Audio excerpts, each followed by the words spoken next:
কুড়িগ্রামের বাজারে ঘুরো, কত ব্যবসায়ী আজান হয়ে গেলে দোকান বন্ধ করে নামাজে যায়। বলো বাবা, তুমি কেন নামাজ পড়ো না?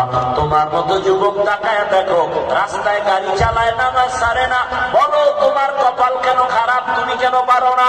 তোমার মতো যুবক র্যাব আর্মি পুলিশ মিডিয়ারের চাকরি করে, নামাজ পড়ে, নদীর মধ্যে মাছ ধরে নামাজ পড়ে। বলো তুমি কেন পারো না? তোমার মতো যুবক কৃষি কাজ করে নামাজ পড়ে, শ্রমিকের কাজ করে নামাজ পড়ে, তুমি কেন পারো না রে বাবা? ও পর্দার আড়ালের আত্মা জানেরা বোনেরা, এই এলাকায় আপনাদের মতো কত মা পর্দায় চলে না, নামাজ ছাড়ে না, স্বামীর মালও নষ্ট করে না, মোবাইলে সময় ব্যয় করে না। ও আত্মা জানেরা, আপনারা কেন পারেন না? একটা ভালো সন্তানের মা হইয়া যান, সন্তানটাকে আদর্শ ডাক্তার বানান, আদর্শবান ইঞ্জিনিয়ার বানান, আদর্শবান প্রফেসর বানান। আপনিও আদর্শ শিক্ষা দিয়া যান।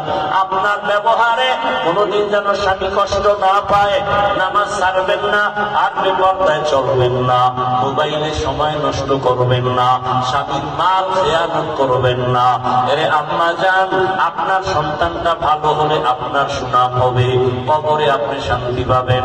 কোরআন পড়াইয়া একটা সন্তান ডাক্তার বানাবেন, ডাক্তারিও করবে, কোরআন তেলাওয়াত করে মা বাবার জন্য দোয়া করবে। ও আম্মা জানেরা, এখনো কি তওবা করবেন না? আপনাদের এত জীবন ধন্য, আপনারা নবীদের মায়ের মতোই তো মা, সাহাবায়ে কেরামদের মায়ের মতো মা। আপনারা তো খাদিজা রাদিয়াল্লাহু আনহার মতো নারী, ফাতেমা রাদিয়াল্লাহু আনহার মতোই নারী, আপনারা তো আয়েশা রাদিয়াল্লাহু আনহার মতোই নারী। এরে আম্মা জান, এই দুনিয়ায় বড় এক